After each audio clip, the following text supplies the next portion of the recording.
Bueno, en primer lugar, muchísimas gracias a la Asociación Argentina de Estudios de Administración Pública por darnos esta posibilidad de hacer nuestra presentación en este congreso con las características que tiene. También a la Facultad de Trabajo Social que cobija nuestras investigaciones y de la cual somos parte los miembros de este panel.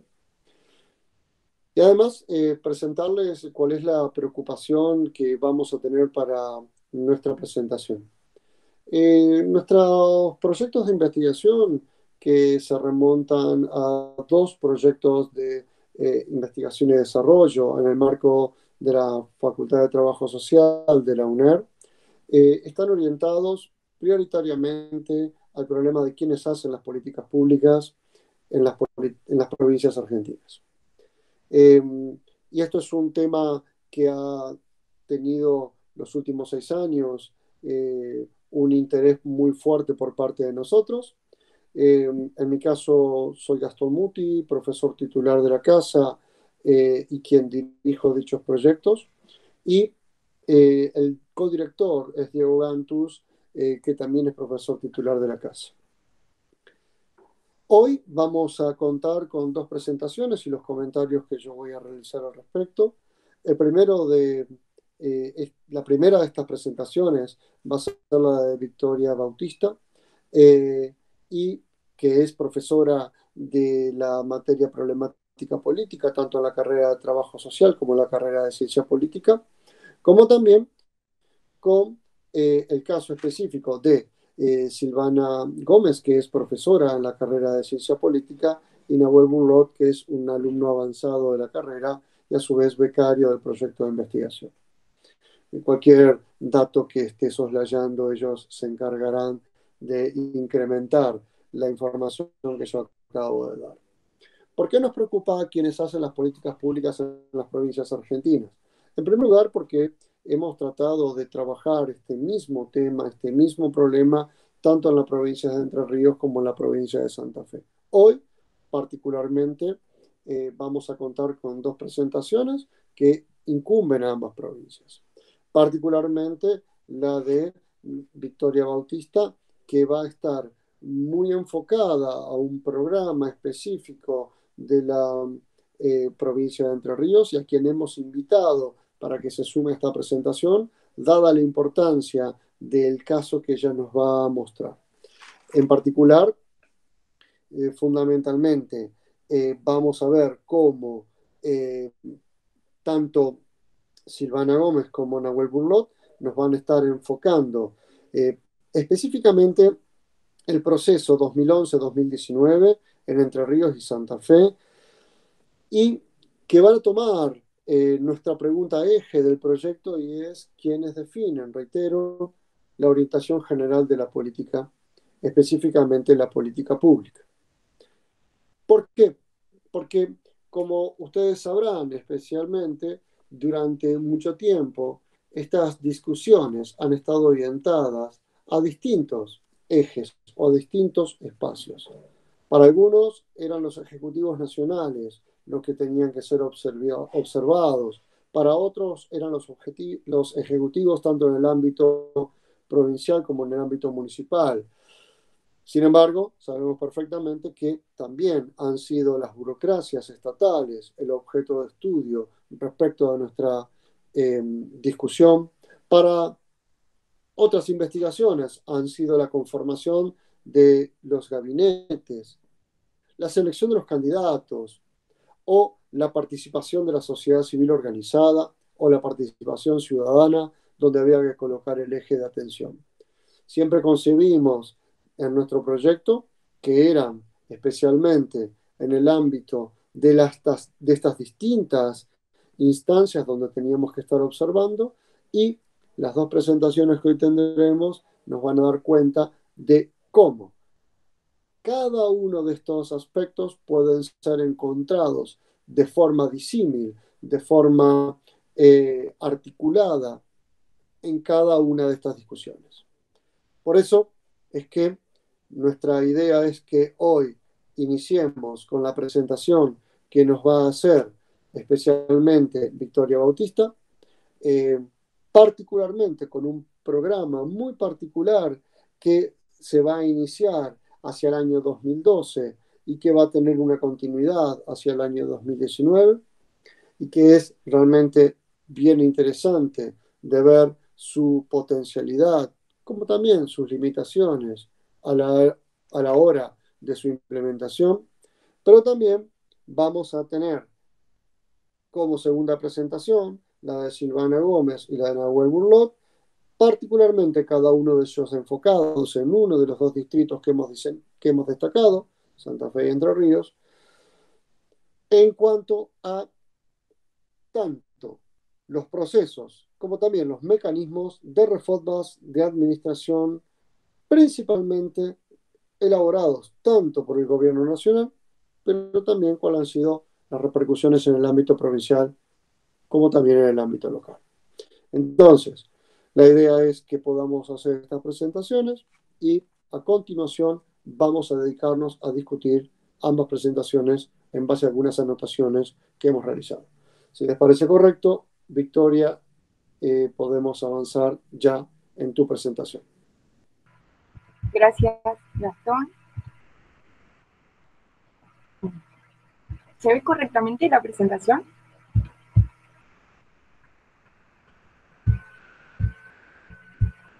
Bien. Solamente agregar a la introducción que hizo Gastón, que además de ser docente de la Facultad de Trabajo Social, también soy integrante de equipos técnicos del propio Ministerio de Desarrollo Social. Entonces es desde esta doble pertenencia que realizo el trabajo que les voy a presentar hoy. Su título es Fomento de la Economía Social Solidaria en Entre Ríos, desafíos y aprendizajes del programa Cobijar del Ministerio de Desarrollo Social. Con el propósito de poder realizar sobre todo una lectura crítica del programa, que como dijo Gastón, tuvo 7 años de implementación ininterrumpida y sobre todo tratando de identificar algunas dificultades salientes con las que nos hemos encontrado durante este tiempo, nos dimos la estrategia de realizar análisis documentales, tanto de normativas vigentes como de los textos fundacionales y modificatorios del programa, así como entrevistas a integrantes de equipos técnicos. Lo que hicimos fue poder sistematizar y luego analizar los objetivos generales del programa, quiénes fueron sus destinatarios, las líneas de implementación y también la incorporación de otros entes y programas estatales al trabajo con el sector textil cooperativo al que apuntaba inicialmente el programa. Solo para pasarlo rápidamente a modo de marco teórico, definimos economía social como aquella donde en sus unidades se conjuga tanto el trabajo intelectual como el trabajo manual, vinculada a procesos autogestivos.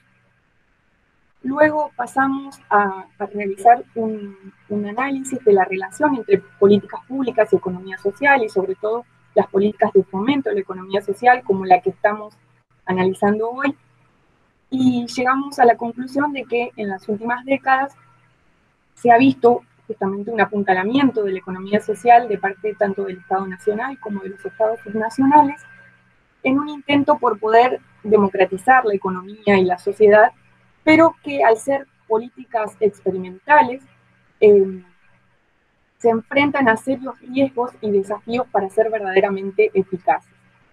Y luego un apartado muy importante en este trabajo tiene que ver con poder puntualizar algunas concepciones y representaciones sobre el trabajo colectivo y autogestivo en el marco de la economía social, para lo cual nos valemos de producciones muy valiosas de las investigadoras del Centro de Estudios sobre el Trabajo de la Universidad Nacional de Rosario,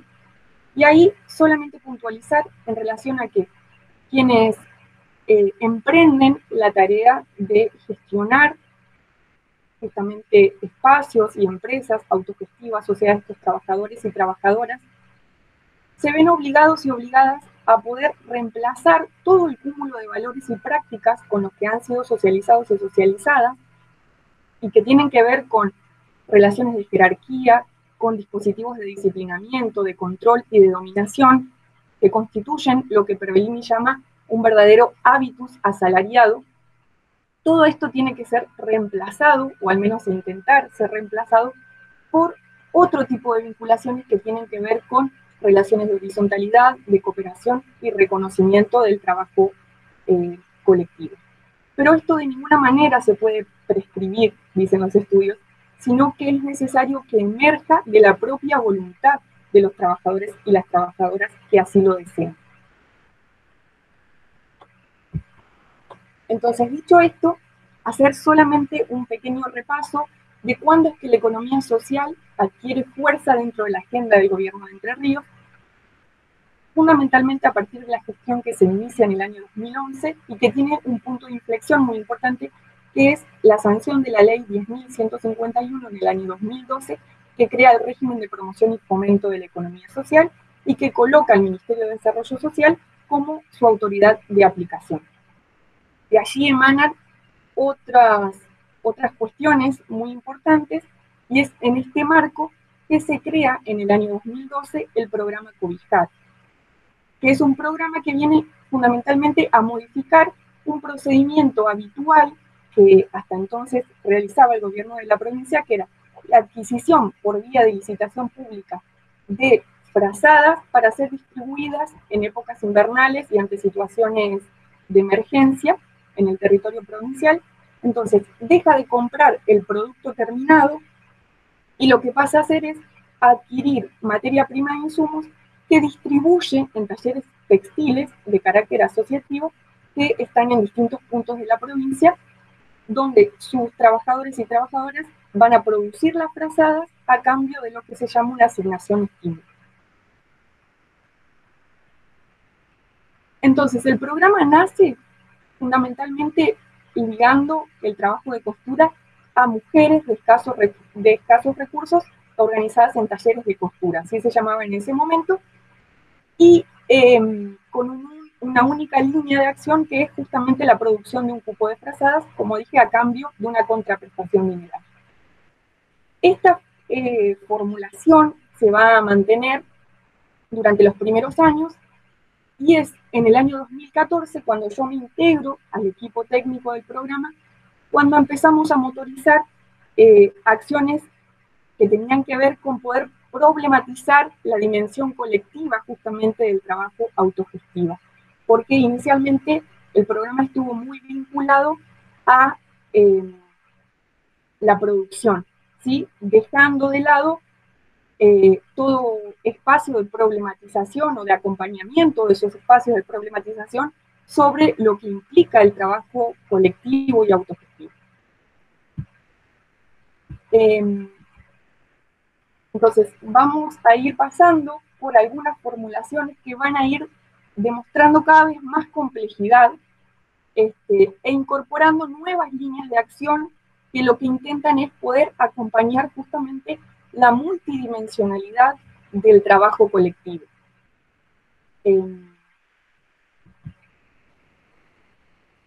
Y es en el año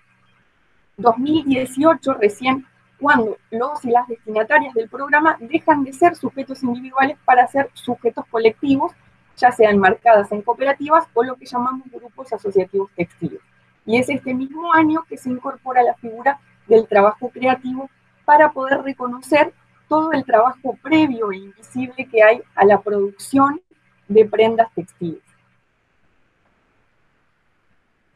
El último año en el que se implementó este programa,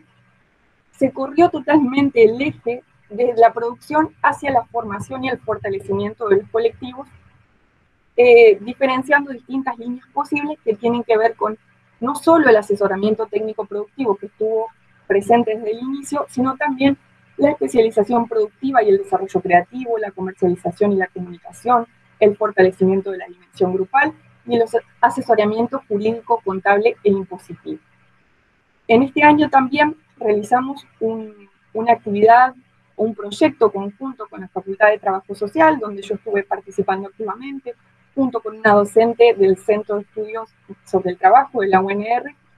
que lo que hicimos fue tratar de acompañar durante el año, implicando a estudiantes avanzados de la carrera de Trabajo Social y Ciencia Política, y también a graduadas y graduados, en poder acompañar a los y las cooperativistas en las formulaciones de sus reglamentos internos. Durante estos años hemos trabajado con aproximadamente 15 grupos, involucrando a 100 personas, y donde ven las estrellitas es donde hay sedes de cooperativas o grupos asociativos con los que hemos trabajado. Y ahora, para ir finalizando, quería sobre todo detenerme en las dificultades que pudimos encontrar, identificar, y también en los aprendizajes. Inicialmente, decir que un programa de estas características, con lo que llamamos la multidimensionalidad, ¿no?, que implica este programa, abocado sobre todo a trabajar más en procesos que en productos, ha generado verdaderas tensiones, resistencias, dificultades al interior de la administración pública, y hemos recibido constantes cuestionamientos en las modificaciones anuales que hemos intentado hacer. A medida que se va complejizando el planteo, ha sido cada vez más difícil obtener en un tiempo prudente la norma que aprueba el programa cada año. Como señalaba Gastón inicialmente, también la coordinación horizontal ha sido una dificultad, porque, bueno, ha generado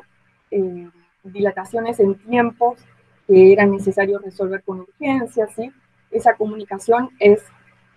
se ha tornado difícil muchas veces, y también nos preguntamos sobre la capacidad de la propia administración pública para ir generando algunos instrumentos que sean lo suficientemente flexibles como para poder acompañar de cerca las realidades grupales, sobre todo cuando se tratan de procesos licitatorios o procesos de compra en contextos de devaluación, por ejemplo, suponen que los grupos involucrados, las cooperativas involucradas, terminen percibiendo mucho menos dinero, digamos, o ingresos de lo que supuestamente deberían, por la dilatación de los trámites, ¿no?, de los tiempos administrativos. Y en relación a los aprendizajes y desaciertos, digo yo, tiene que ver con, principalmente, desde mi perspectiva, que el programa se ha configurado inicialmente a partir de una lectura idealizada de los procesos asociativos, es decir, sin poder ver realmente y en profundidad la complejidad que suponen encarar este tipo de empresas autogestivas y colectivas, dejando a cada grupo la posibilidad de constituirse o no en un colectivo. Y también que se ha hecho con una concepción limitada de la noción de trabajo, sobre todo productivista, concibiendo a las trabajadoras y los trabajadores en términos de operarios, y muchas veces dejando afuera los aspectos de innovación e invención que se ponen en juego en este tipo de experiencias. Y también que el hábitus asalariado no está solo presente, obviamente, en las y los trabajadores de las cooperativas, sino sobre todo nosotros y nosotras, funcionarios públicos, responsables de realizar los diseños y las formulaciones, ¿sí? Y esto se ve en que muchas veces hemos trasladado y fomentado prácticas contrarias al cooperativismo a partir del programa, como es la instalación de la figura de un responsable dentro de cada grupo, que estuvo presente desde el 2012 al 2016, y que en realidad lo que hacía era marcar cierta jerarquía y diferencia dentro de los integrantes, ¿sí? Entonces, entendemos que es imperiosa la necesidad de bregar por la efectiva incidencia de las organizaciones en las políticas públicas desde el momento de su diseño y formulación. También nos preguntamos si es posible construir estabilidad de una vez y para siempre cuando de trabajo colectivo se trata, y consideramos acertado afirmar que en realidad se trata de procesos de largo plazo y de largo alcance, porque suponen revertir lógicas que están instaladas en los cuerpos y en las representaciones de las y los trabajadores, tanto de las cooperativas como, repito, de la administración pública, y erradicar toda pretensión de prescribir la cooperación. Muchísimas gracias, Victoria, por la presentación y sobre todo por aferrarte a los tiempos que nos marca la organización del Congreso. Ahora vamos a pasar entonces a la presentación de Silvana Gómez, fundamentalmente más orientada en el tema de la provincia de Entre Ríos, si no me equivoco, y de Nahuel Burlot, más orientado hacia la provincia de Santa Fe, especialmente a partir de la pregunta genérica que es ¿quién define la orientación de la política?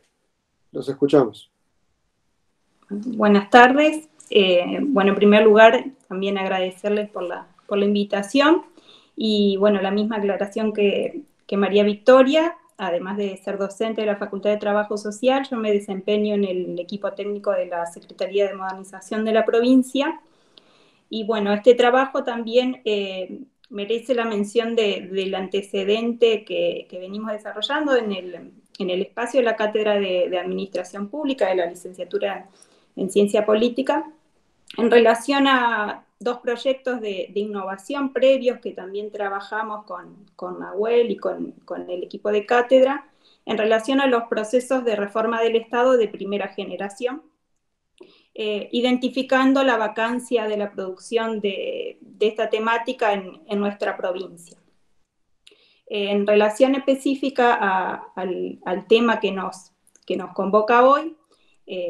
también mencionar la importancia del trabajo del proyecto de investigación y la pregunta inicial que iniciaba Gastón en estos primeros recorridos que estamos realizando, vinculado principalmente a la identificación de algunos hitos y de instancia también políticos institucionales e instrumentos de política pública que nosotros identificamos en el periodo de 2011 a 2019, con algunas también cuestiones que vemos por ahí de la coyuntura actual y que también serán fundamentales para el avance del proyecto de investigación, ya que el mismo tiene una perspectiva temporal hacia el 2023. Entonces, lo que realizamos con Nahuel para la presentación de hoy, sobre todo es la presentación de los antecedentes principales en relación a las reformas administrativas en nuestro país. Primero, desde un marco nacional, identificando actores centrales que para nosotros son fundamentales en la indagación de esta pregunta de que quiénes hacen las políticas en los estados subnacionales, y luego algunos hitos que nosotros señalamos como políticas emblemáticas en el marco de estos procesos. Bueno, en primer lugar, mencionar que los procesos de reformas administrativas, la temática o el asunto, data de muchos años en nuestro país. Las primeras orientaciones o iniciativas se dan desde la segunda presidencia de Carlos Menem, la cual es retomada también por el gobierno de la Alianza con el primer plan de modernización nacional, sin demasiado, digamos, éxito o implementación o profundización de este tipo de herramientas,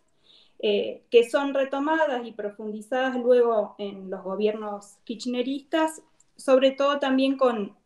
la particularidad o con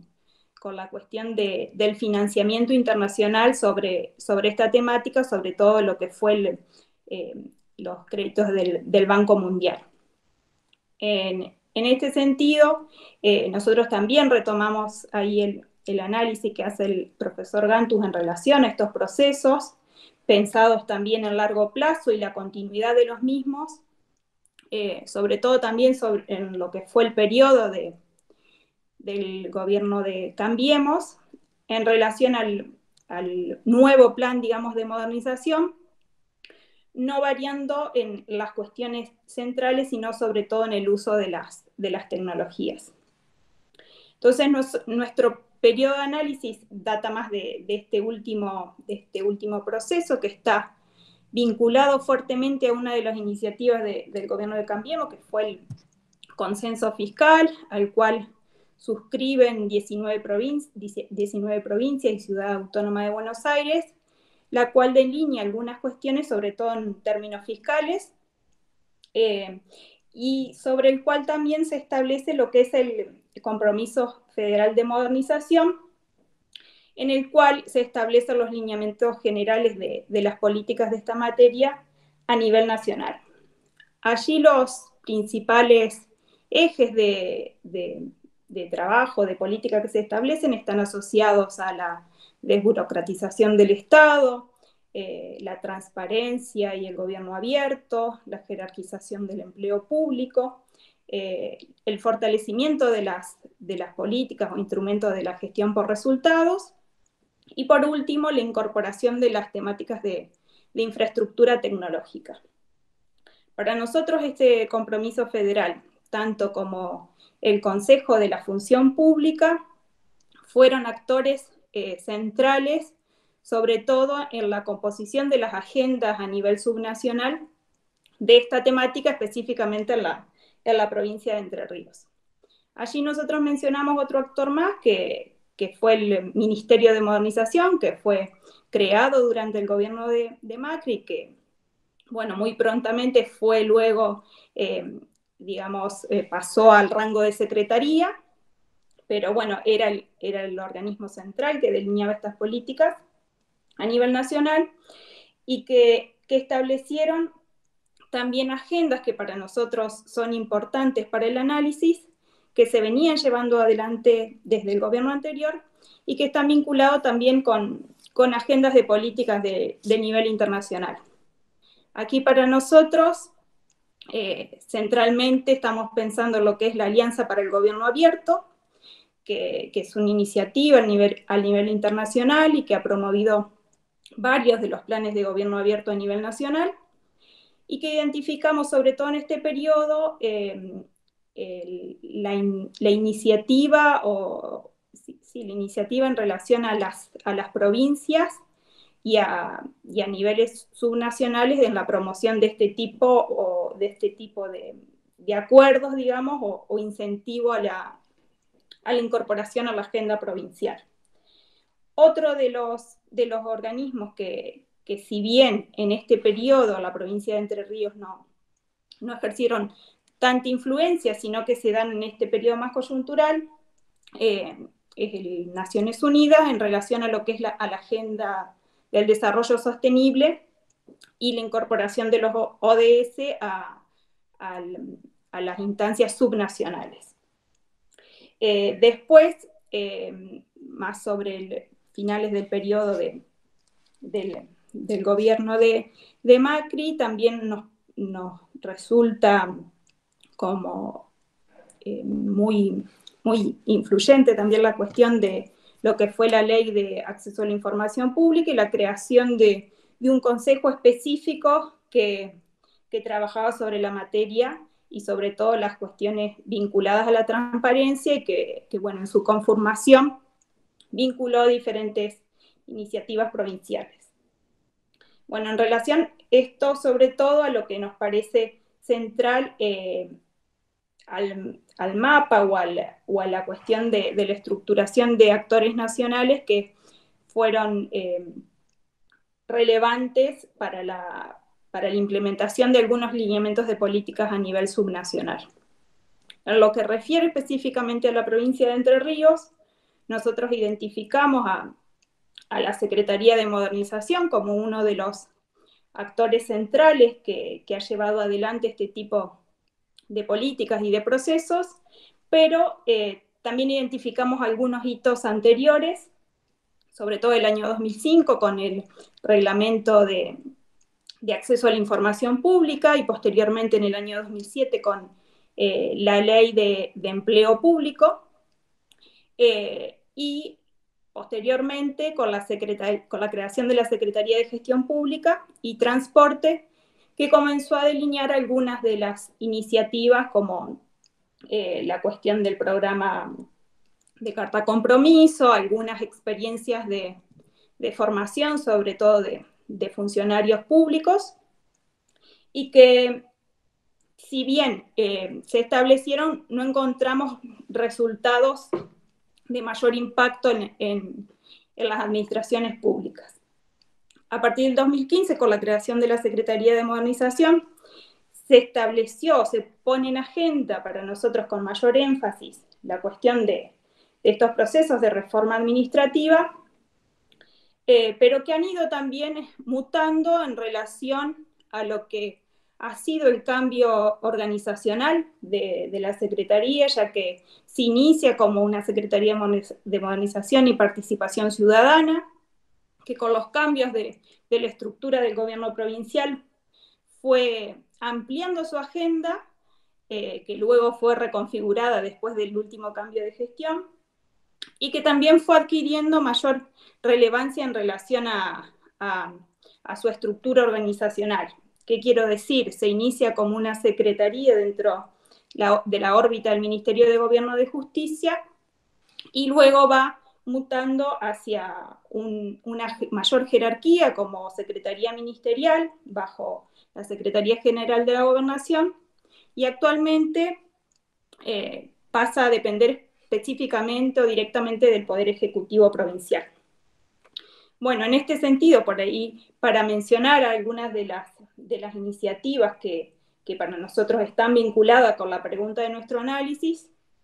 podemos mencionar, en principio, bueno, la identificación de los planes de modernización a nivel provincial, que van en consonancia, digamos, a la agenda que se estableció en ese momento allá por el 2015 y sobre la participación de la Secretaría en el Consejo Federal de la Función Pública, en ese momento llamado Consejo Federal de Modernización. La adhesión a algunas normativas nacionales, como es la ley de firma digital, que aquí la provincia adhiere, digamos, enteramente a lo que son los lineamientos del ámbito nacional en esta materia, la creación de portales como de gobierno abierto vinculado a la accesibilidad de la información, que aquí también podemos mencionar trabajos que se han realizado de manera conjunta con la universidad, sobre todo la apertura de datos electorales,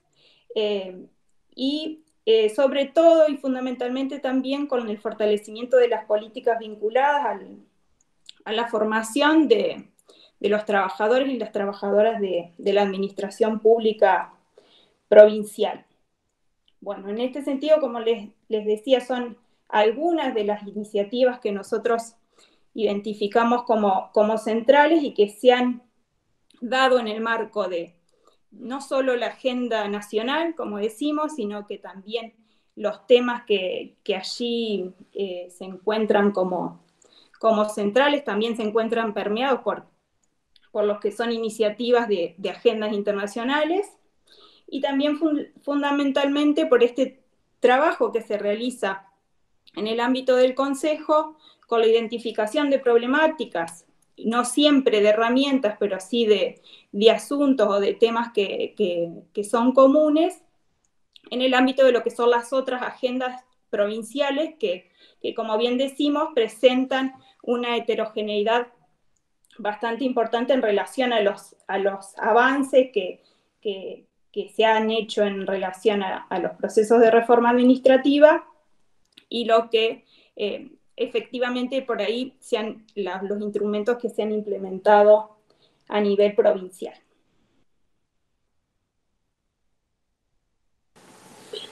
Muchísimas gracias, Silvana. Vamos a escuchar entonces ahora la presentación que es continuidad de la tuya, de Nahuel, por favor. Bueno, gracias Gastón. Primero que todo, buenos días, buenas tardes, buenas noches, dependiendo de cuándo estén viendo la presentación. Y bueno, ahora sí situados en Santa Fe y a manera de un muy breve antecedente del periodo considerado, podemos decir que las reformas administrativas en esta provincia datan de mediados de la década de los 90, se sitúan especialmente en Rosario a partir de un conjunto de iniciativas implementadas por el Partido Socialista. Entre ellas podemos mencionar la desconcentración del gobierno municipal en 4 centros municipales de distrito, la planificación estratégica participativa, el presupuesto participativo y la modernización administrativa, que tenía que ver específicamente con la incorporación de hardware, software y la capacitación al personal encargado de utilizarlo. Posteriormente, ya en 2017, el año 2017 significó la llegada del socialismo al gobierno provincial, formando parte del Frente Progresista Cívico y Social,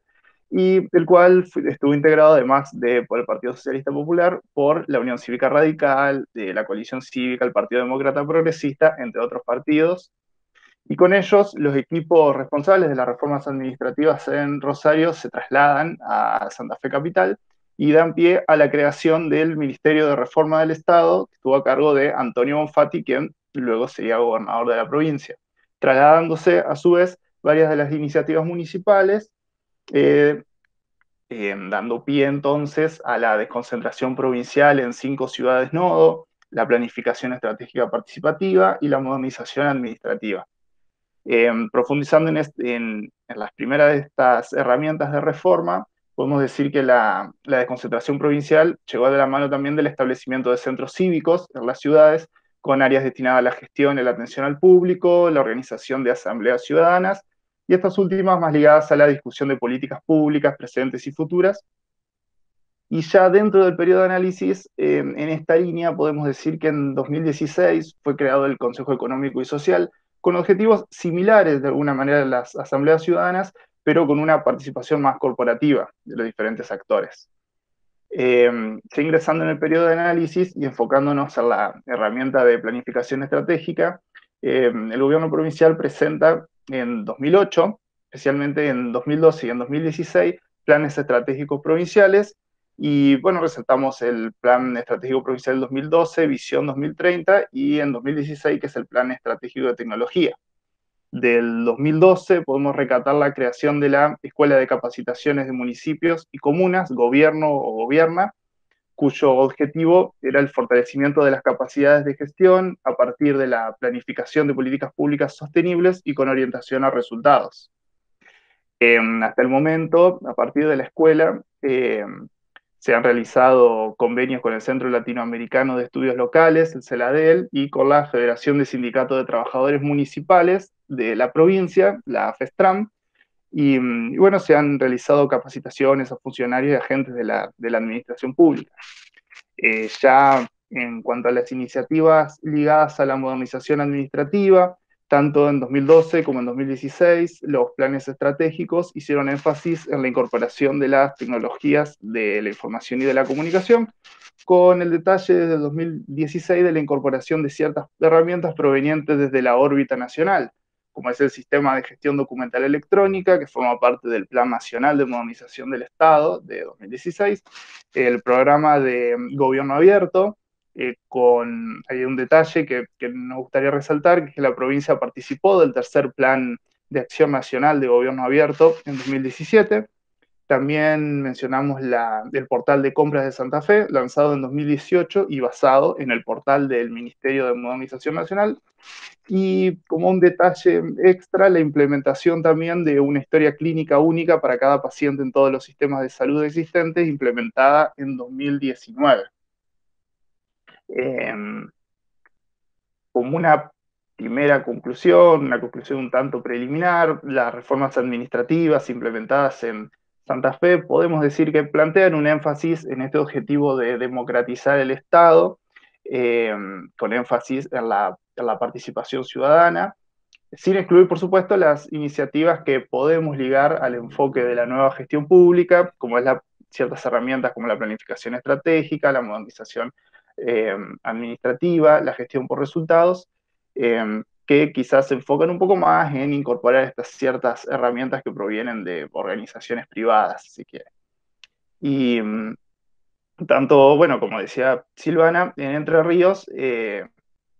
bueno, lo que ya más o menos ya adelantó, que se comienzan a poner en agenda desde el principio del periodo de análisis ciertos temas asociados a la modernización del Estado provincial, ligados al gobierno abierto, a la profesionalización de los trabajadores de la administración pública, y más en términos de resultado específico, es a partir de 2015 con una cierta relación con los programas de modernización establecidos a nivel nacional.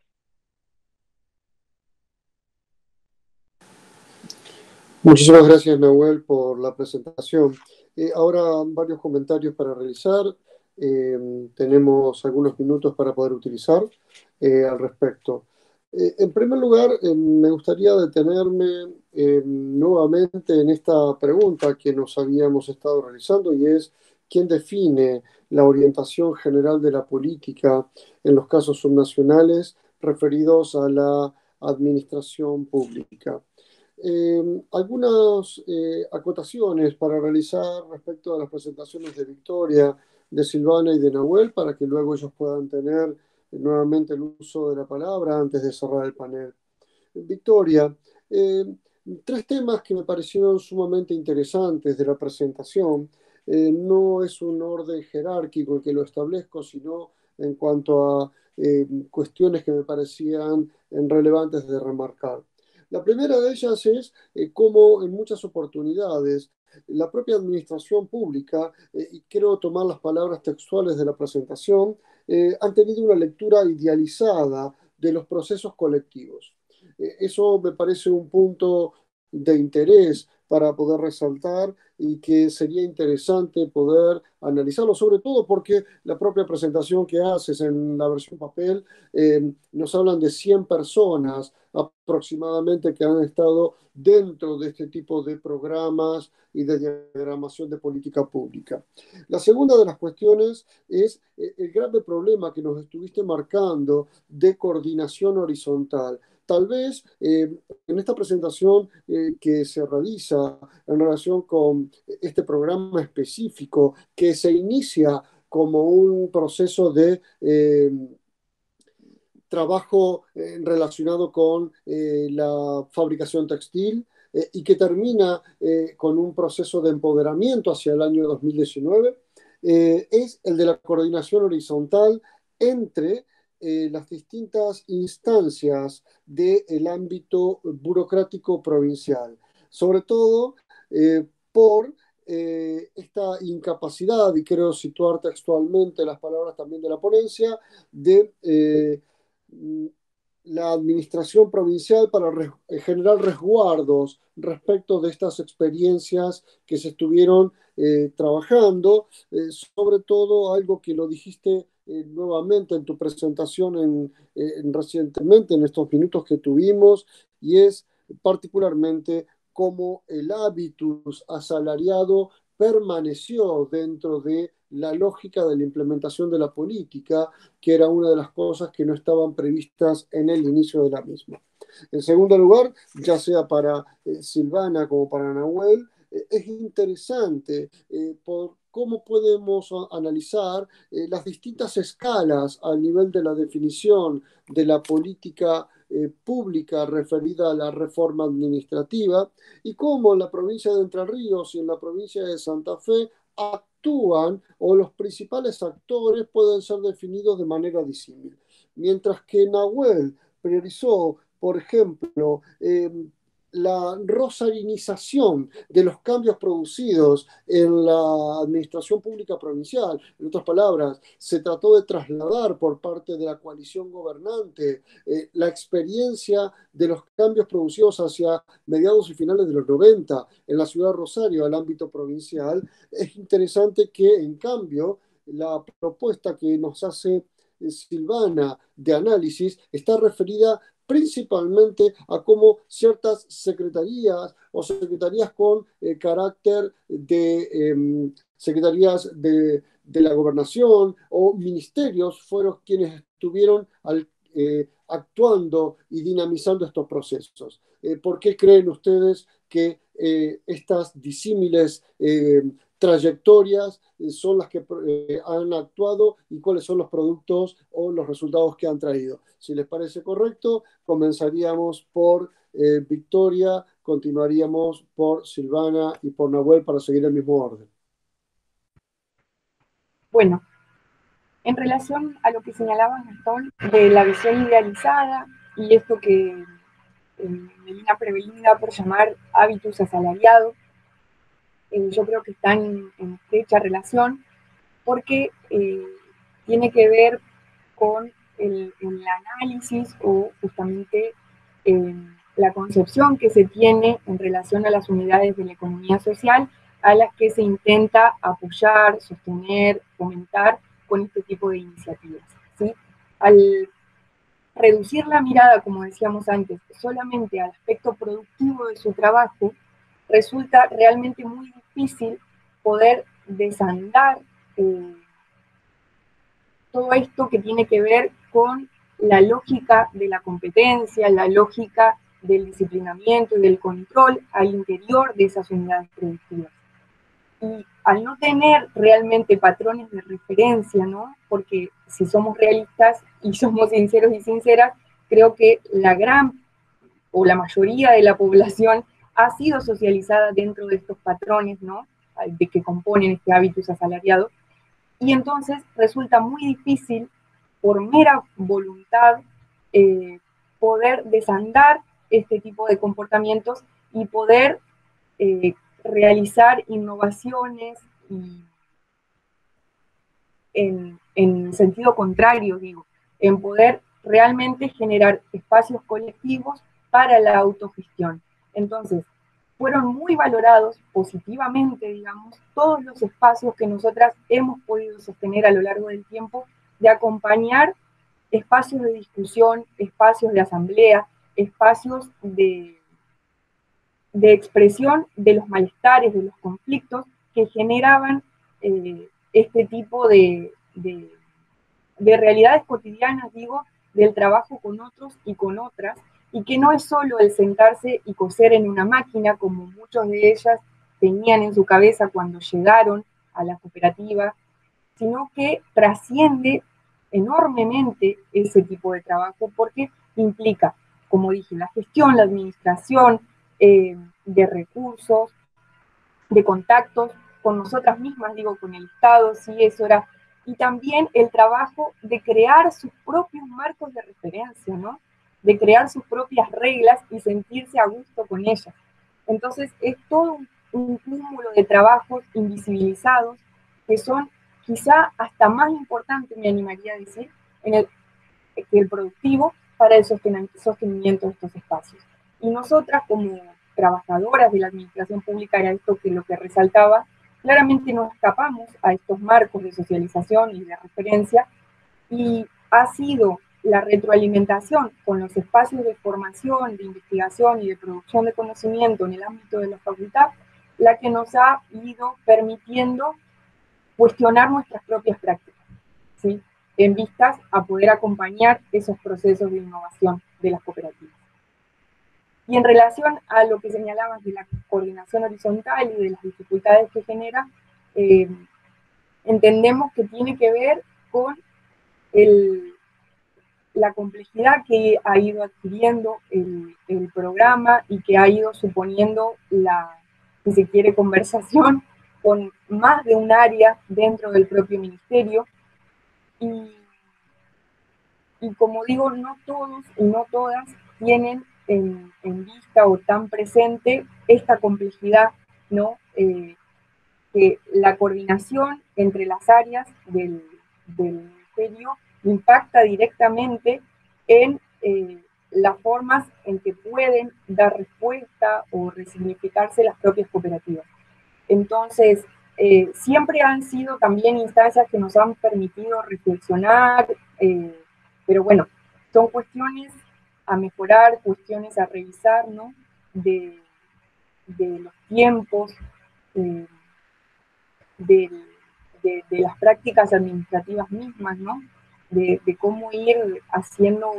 que sea cada vez más eficiente y eficaz. Muchas gracias, Victoria. Vamos entonces ya con las opiniones de Silvana y de Nahuel.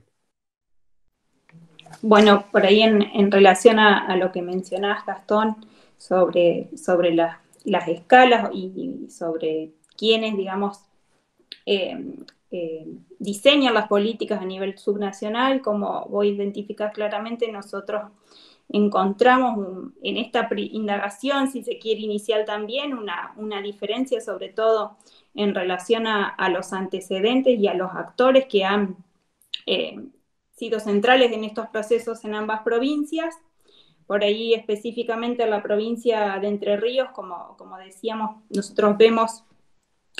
antecedentes, si se quiere, más recientes en términos de puesta en agenda, digamos, de estas temáticas. como vos decís, con un rol muy fuerte de un organismo específico que ha dinamizado un poco esta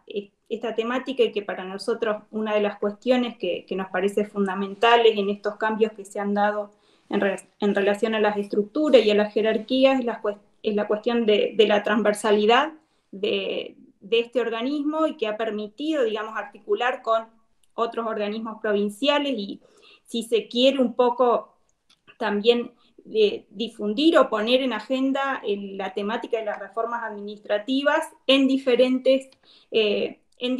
niveles o en diferentes niveles decisionales, digamos. Aquí, como recuperamos también, quizás antes de la presentación yo pensaba un poco en relación a la transferencia, si se quiere, de nación a provincia, pero me parece acá aclarar un poco lo que es este rol central que hablábamos en relación a lo que es el Consejo de la Función Pública, más en términos también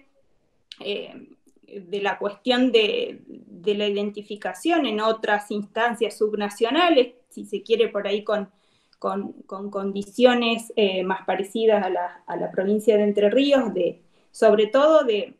temas vinculados a lo que es la reforma administrativa, no en términos de instrumentos específicos, pero sí la identificación de algunas experiencias, si se quiere, para nosotros también relevantes en relación, por ejemplo, a la planificación estratégica, como es el caso de la provincia de Tucumán, que lleva un recorrido muy importante en la temática y en la identificación de diferentes políticas, y que ha vinculado también